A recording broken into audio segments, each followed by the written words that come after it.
So, ayan mga idol at ito, welcome po sa ating munting channel maligayang pagbabalik at ito meron ako i-share sa inyo. Once again, meron na naman tayo ditong itong mga mga amplified speaker na yung sa mga computer, creative yung brand. So, gusto ni customer, balak ni customer ilagay niya sa 12 volts. So, kaya kung ano yung kikita nyo ngayon, meron tayo ditong regulator step up na kumbaga converter. So ito parang sobra ata to sa kanya kasi mataas ang ampere nito. So try natin to. Itong siguro nasa 5 ampere lang itong board na to. 12 volt in. So gagawin natin 14 or yung depende kung ano yung transformer doon sa kanya mismo sa loob, yun yung gagayahin natin yung voltahe kasi pwede naman to adjust. So ayan so ito yung improvise natin. Gusto ni customer kasi pwede sa kuryente, pwede rin sa battery. At gusto niya din palagyan ng Bluetooth. So ito, lalagyan din natin to ng Bluetooth dito module Improvise din natin. So ganun din sa 12 na lang natin direkta yung or magre-regulate din tayo. Lagyan tayo ng regulator. Pwede naman nata direkta kasi maliit lang naman yung nito, transformer, mababa lang naman. Pwede lang natin direkta dito kahit 14 volts. So lang natin, pantay lang natin yung voltahe So ayun, bago natin to simulan mga lods ay baka hindi ka pa nakasubscribe dyan sa aking munting channel pa-subscribe na po mga lods at wag na po mayang mag-subscribe at pakit ng notification bell at ilagay sa all para laging updated po So ayan ayan, maraming thank you. So road to 10k tayo, konti na lang 10k na tayo. At ayan, maraming thank you sa walang sawang suporta So ito kasi challenge tayo ni customer. So actually kung gusto niyo pong maganito mga lods, pwede niyo na lang po yung gagayahin yung mga ginagawa natin kasi sinishare ko naman po at pinapakita ko naman sa inyo kung ano yung ginawa ko. At ayan, yung mga gusto naman pag hindi talaga kaya mga lods ay pwede niyo lang po yan ipadala sa akin kasi ang liit naman po yan, mura lang yung shipping niyan. Basta balutin niyo lang po ng maayos at padala niyo po sa akin. So nandiyan naman po yung address ko. Pupunta lang po kayo sa aking channel So sisilipin nyo lang po yun, may video po tayo dyan kapag pumupunta po kayo sa ating channel, kapag dadalaw po kayo, ay meron po yung parang advertise dyan na video natin. So nandyan po yung contact natin, kumpleto po yung address, nandyan na rin po. So ayan, at ayan, continue tayo. Open muna natin yung sa likod, tignan natin kung ilang volts yung transformer nito. So ayan mga lods, at ito, na-open na natin, tinanggal muna natin yung speaker nya. So ang transformer pala nito mga lods ay nasa 9.5 lang mga lods 9.5 BEC. So ayan 9.5 lang. So mag-a-adjust tayo kahit 10 volts ayan 1 ampere lang siya. So ito na yung ginawa. Kaya pa naman to kahit kahit mga 2 ampere o 3 ampere kaya naman ng IC.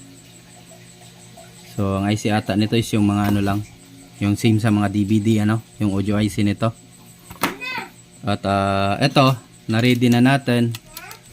So dito sa input galing sa battery ay nilagyan natin ng ng 6 ampere na diode para iwas sunog or kapag na-reverse ng ating customer yung wire So ayan. At ito para iwas para hindi masunog itong itong pinaka module natin, ilagyan natin ng 6 ampere na diode. So dito dadaan yung battery bago papasok sa ating ano. So ayan, dito naman sa ating out at naglalagay din tayo ng diode na 3 ampere kasi ang module natin is 5 ampere. So masyado nang mataas. So 3 ampere lang yung nilagay natin para dito na itong wire na to, white and black ano, ay dito na natin i-direct result sa ating capacitor, positive negative ano. So nilagyan natin yan ng ano, ng diode ay para magiging stopper na din kapag ginamit ni customer yung EC natin, ay hindi papasok dito sa ating board module ano, itong pinaka module natin. Hindi papasok yung galing sa transformer na kuryente. Kasi pag walang diode to mga lods, ay papasok yung kuryente na galing dito sa ating ano, ito kunyari ito, dito tayo magtatap sa capacitor, ito positive negative ano, so itatap natin, ano lang natin mamaya, review lang. So para in case gagamitin niya yung AC, ay hindi magre-reverse yung ano, hindi magbaback dito, hindi papasok sa ating ano. So ito, tetest natin to.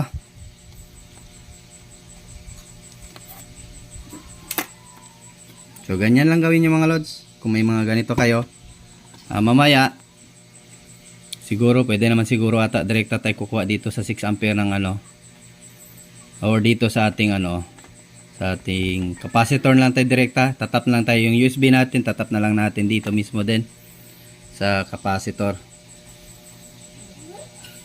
Yung nga lang itong ano, itong pinaka DC natin is wala siyang switch. So pwede naman natin lagyan ano. Try na lang natin mamaya kung anong pwede gawin. So ayan, testing muna natin kung gagana siya. So kuha muna akong battery ano. I-resolve ko muna to, wiring ko muna. So mag-adjust muna po pala tayo ng ano no. I-set muna natin to sa 10 volts ano. So siset muna natin to, i-ready lang natin to voltahe nito para makapag-test tayo na agad no. So ay mga lods, meron tayong na-test na, so nakalagay na tayo ng battery. So ayun no, meron tayong 12 volts na battery ano. So ito ngayon ang out ng ating ayan ay meron tayong 20 volt DC. So adjust natin yan, ibababa natin kahit mga 10 volts ano. So kuha lang tayo ano, yung flat screw.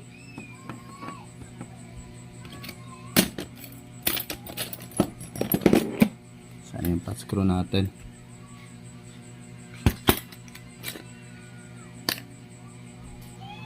So ayan, mag-a-adjust tayo hanggang 10 volts.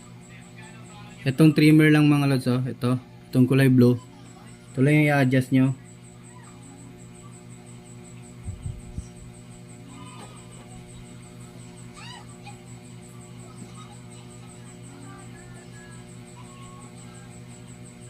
Ay, pataas, sorry.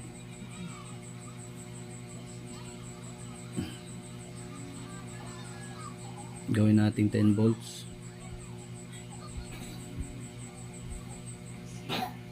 Then ay inubusik ulit natin. Ito 18. Isang ikot pala, isang voltahe.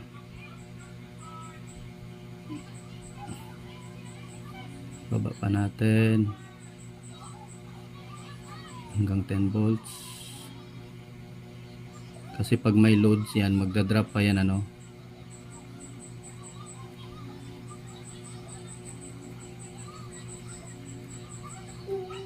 Pwede na siguro 10.5 tayo, lalagay tayo 10.5.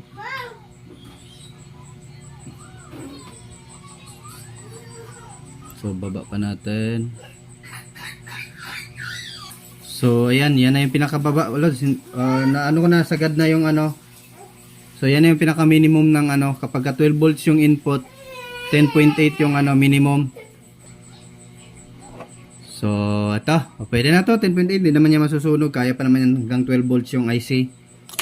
So at least ganyan na yan no. So ayan, testing natin kung gagana. Then voltage check natin mamaya kung magda-drop ba talaga yung kanyang voltahe ano. So ayan, result ko muna dito lang sa ating capacitor ano. So ito yung positive, yung walang, yung may puti yun yung negative ano. So resolve ko lang. Itong side is ito yung positive.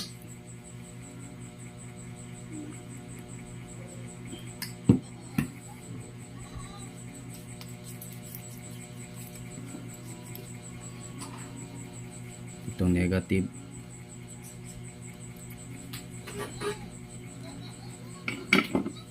So yun mga lods, kung nakikita nyo nag-ilaw yung ano natin, oh, patay natin yung plus. Ayan oh, may power na yung ano natin speaker. So test natin, lagyan natin yung speaker din. Kapain lang natin muna no. So press natin. UP yung ano. So sanin sa sub. Ito ata. So ayan oh. Tumatalo na mga lods oh.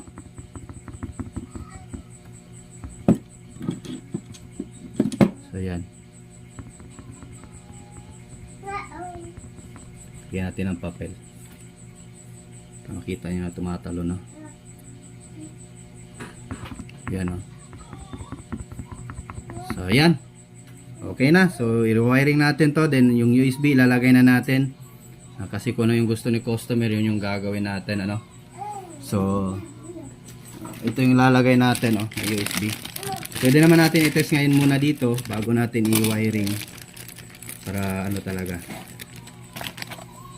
So, hahanapin natin mamaya dito yung ano, yung galing sa, yan o, may audio input tayo.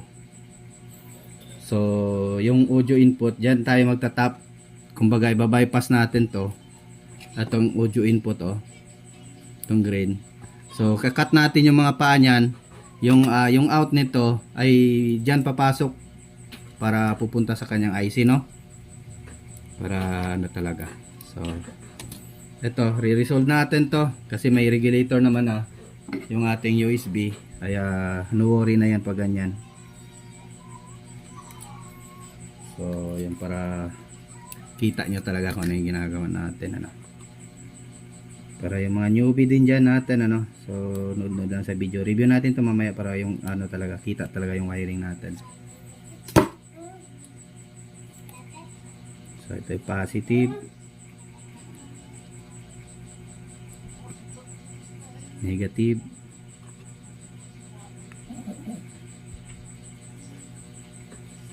So ayan.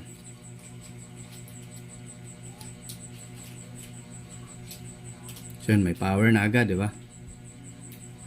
And then try natin i-tap dito sa ating ano. So walang patayan na to.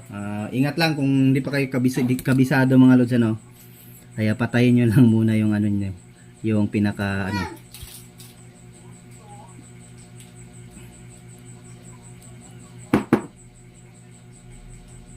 Patayin nyo lang muna yung power ano.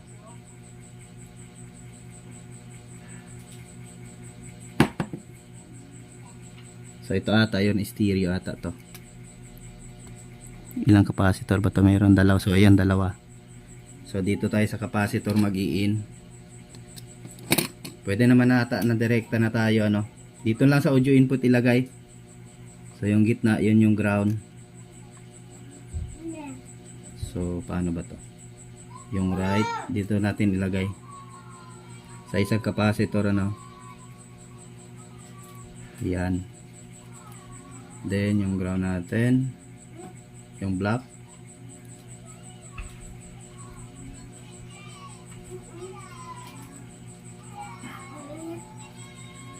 So yung isang capacitor ito.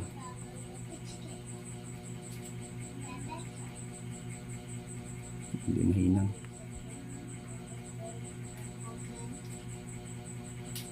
So yun. Then andun kasi yung volume sa isang ano natin mga lods. Andun pa yung volume kaya walang tunog, kaya wala kayong naririnig na tunog ano. So kunin natin yung volume, i-connect natin.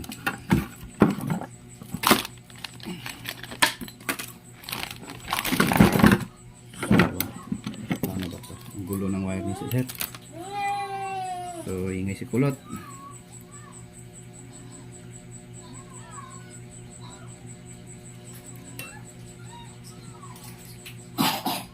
So yun, inubo pa. So yun o.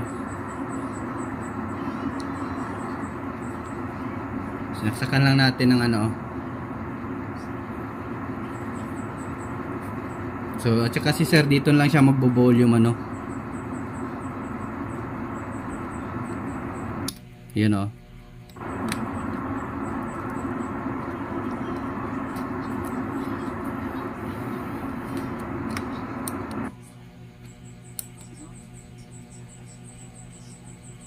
Try natin mag USB muna. Sana yung pang testing natin. Ito.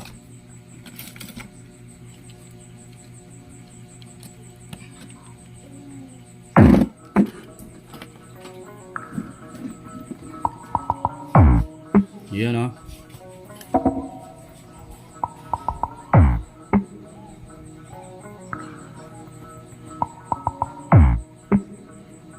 So malakas yan pag nandun na sa box niya.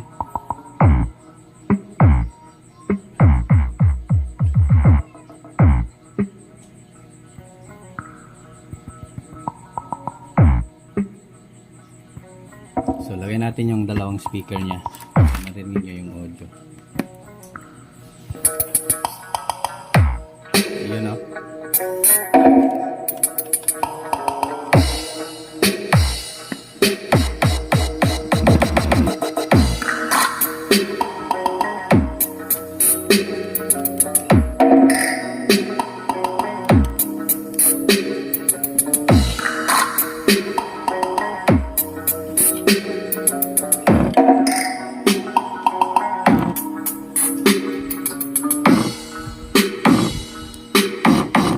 So battery operated yan ano. So yan yung battery natin. So yung battery dumaan dito sa ating ano. Then pumasok dito sa ating capacitor. Then yung USB dito na din kinuha natin. Kumbaga pinarallel na lang. Kasi may regulator. Yung bibili nyo yung may regulator na 5 volts para ano talaga. Kahit mababa lang yung voltahe ipapasok. Ay wala kang problema ano. So yung input natin. Babaguhin pa natin ngayon mamaya kung ano yung magandang setup. Kasi hindi tutunog siya kapag ano, eto. Hindi siya tutunog kapag wala itong ano, hindi natin tinutusok ano. So yun, mahina lang siya. Pero pagka tinutusok natin, tignan natin mamaya kung ano magandang setup ano. Yan o, kung tutusukin natin.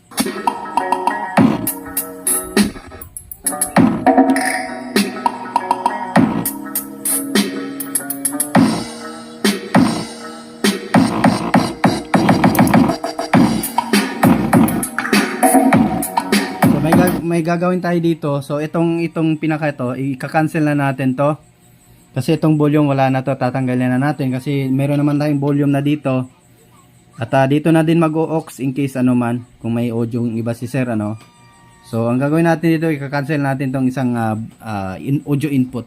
So hanapan natin yan ng paraan para magiging malakas ano.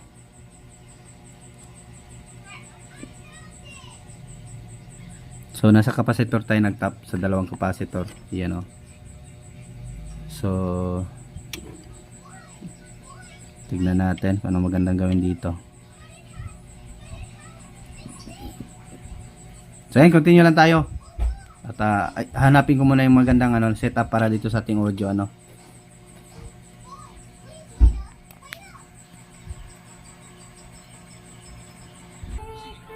So ayan mga lods, at ayan, ang gagawin nyo lang dyan is ayan, puputulin nyo lang yung line. Then dyan kayo sa capacitor magtatap ano. So pinutol ko yung line kasi pagka wala itong parang jack ay hindi kasi mag-o-open yung ano. So it means parang pagka ganyan siya, wala itong jack ay short siya, yung positive at saka yung ating ground. So kaya puputulin nyo yung ano. So okay na yan. Pinahinahan ko lang yan sa ating ano, dito sa ating remote. So assemble na natin yan ngayon. Then lalagyan natin ng dito natin ilalagay ang USB. Then dito sa baba yung sa 12 volts ano. Lalagay tayo ng ano, yung speaker terminal para sa 12 volts. So ayan, bo-volume natin.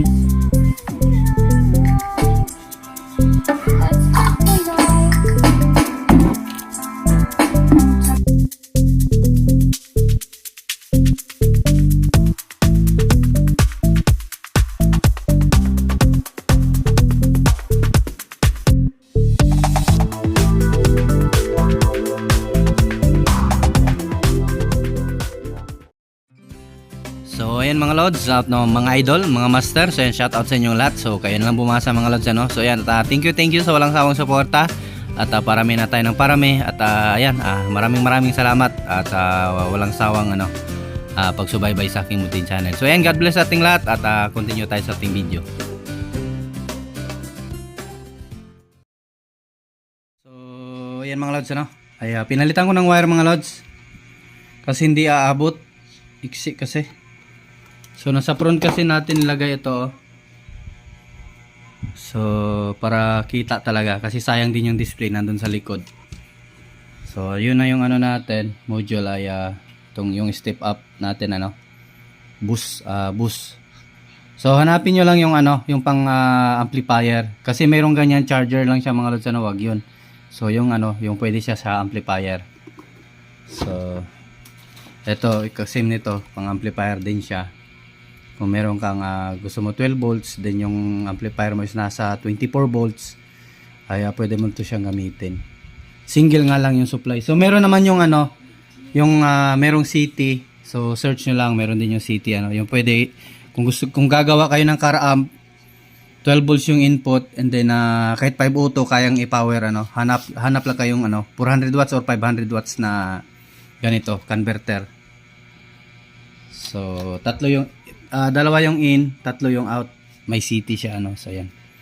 So ito, lagay na natin. So yan, wala tayong binago mga lods ano. Yun pa rin yun. Pinalitan lang natin ng wire. Kasi ang iksi. So yan mga lods, ito na yung sa battery natin. So ipit na lang ni customer dito no. Yun no. Galing.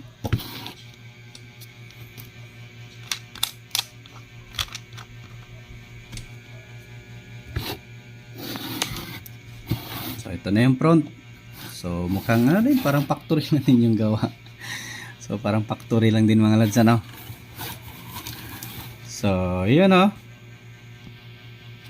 So testing natin sa kuryente. Switch, power on. Diba? Galing. Siguro matutuwa naman siguro si customer ito.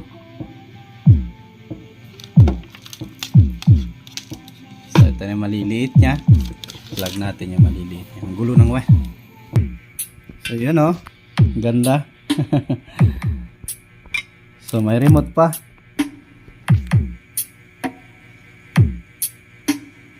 Creative na naging high-tech. So volume natin. Lakas oh.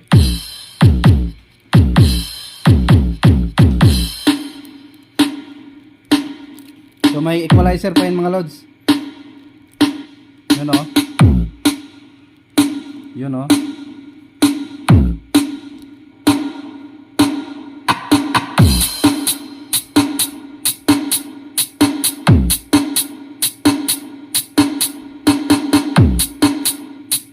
Classic,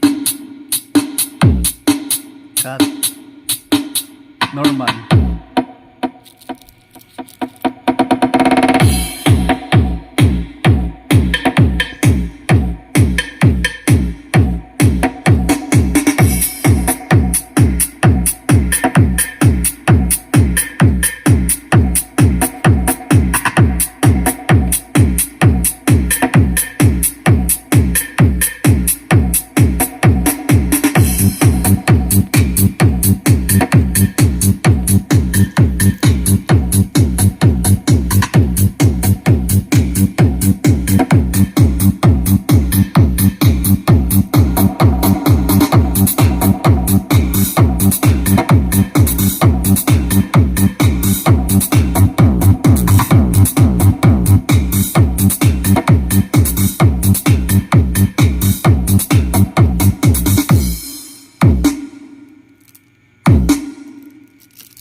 Pwede pa i-mute. Diba? Ang ganda. So ayan, yung may mga ano dyan, may mga creative, baka naman pag di nyo kaya, padala nyo sa atin mga lods ano. So yung mga sira na yung mga volume, Basta yung mga sira na yung mga audio input niya, yung kabilang speaker hindi na tumutunog, or minsan itong sub hindi na tumutunog. So ganito gagawin na lang ganito mga lods, para ayan, makita nyo may Bluetooth na, may FM, at meron pa yung ano. So ayan, basta kompleto na yan siya, may equalizer pa, sangkap pa. So yung Bluetooth niya, yung ano pala, mamaya ano ko pala, nakalimutan ko yung ano nito, yung antenna. So mamaya lang, open lang natin to mamaya ulit, at magpapalabas lang tayo ng wire ng antenna. Wire na lang, wala na tayong antenna. So kumbaga i-resolve natin dito sa board, at ipapalabas lang natin doon sa likod So ayan, doon natin ipadaan sa sa auxiliary para talaga. So ayan, para hindi tayo magbubutas. So di natin testing sa battery kasi na-testing naman natin to kanina. At testing lang pala natin. Baka may natanggal sa loob, hindi gagana. So para sure tayo pag ibigay natin, ay assurance natin sa customer. May assurance tayo kapag binibigay natin, hindi tayo mapapahiya. So yan, sana magustuhan ni customer to itong ginawa natin sa speaker niya. So yan, testing ko muna yung battery. Off muna natin yung sa likod. Ayun. Sa AC may switch siya, pero sa DC direkta kasi hindi ako naglagay ng switch. Si customer nang maglalagay, kasi baka ilagay niya sa ignition yung nito, kasi ilagay niya sa plug yung mga Bajari. Gusto niya may sounds yung niya. So ito ilalagay niya doon siguro. Then siya na lang i-connect niya lang doon sa ignition para sasabay siya sa para may switch yung DC natin. So ayan, testing ko muna sa battery. So ayan mga lods, battery na yan. So ayan, gumagana. So ito, hindi natin i-plug. So ayan, AC-DC na yung niya. Ang ganda, AC-DC na yung creative niya. Ayan At saka kahit mabaliktad pa to ni customer mga lods So ayan, papakita ko sa inyo kung paano ang function ng diode, yung sinasabi ko sa inyo kanina, kahit ibaliktad pa ni customer or magkamali sa pag-tap, hindi masusunog yung ating speaker. Yan, papakita ko sa inyo. Tanggalin natin. Yan, namatay. So kahit po yan. Yan tanggalin muna natin para may talaga ma-demo ko sa inyo kung gaano kaganda ng pag may diode yung ating yan. Negative, ilagay natin sa positive, itong puti, negative to. Walang yan mga lods, hindi yan masusunog. So balik natin sa positive.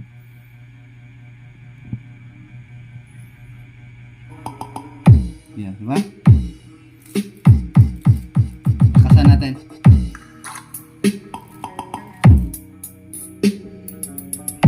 Tanggal. Reverse natin. So ayan, hindi siya nasusunog. Yan, balik natin.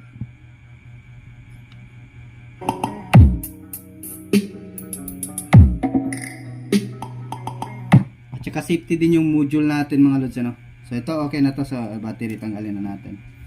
So at least naipakita ko sa inyo na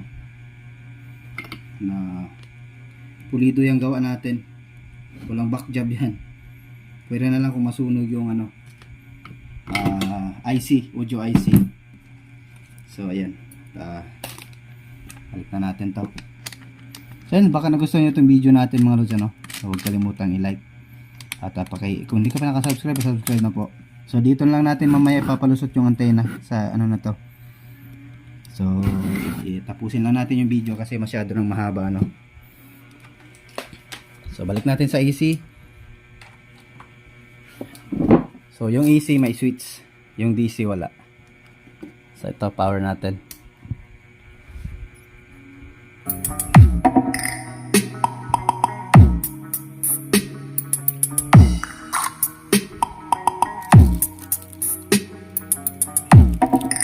So bilis lang sundan yun mga lods, yung ginagawa natin So kapag naman ay pwede kayong magtanong sa akin. So may power pa rin yung hindi pa rin natin tinanggal yung power. So andyan pa rin yung power ng ating yung power ng ating speaker.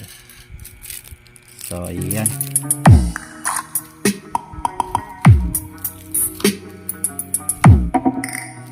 Lakas yan, hanggang 50 pa to mga lods ang volume. Kaso hindi na kaya ng speaker. Ayan o.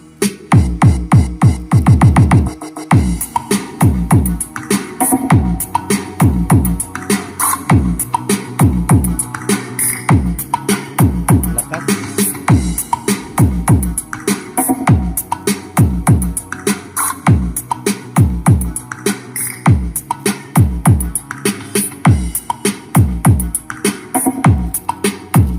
So ayan mga lods, ano, at thanks for watching mga lods, at dito na muna tayo, at maraming salamat at magandang buhay sa ating lahat, at ayan na, at hanggang sa next video natin mga lods. So yung gusto magpapa-shoutout dyan or mag-comment lamang po kayo sa baba ng ating video, ay atin po yung itatap inyong mga pangalan, or kung may channel naman po kayo ay makikita po ng ating mga subscriber or ng aking subscriber, at nang masubscribe din po kayo, ano? So ayan, at ayan, once again, thanks for watching, God bless, bye bye.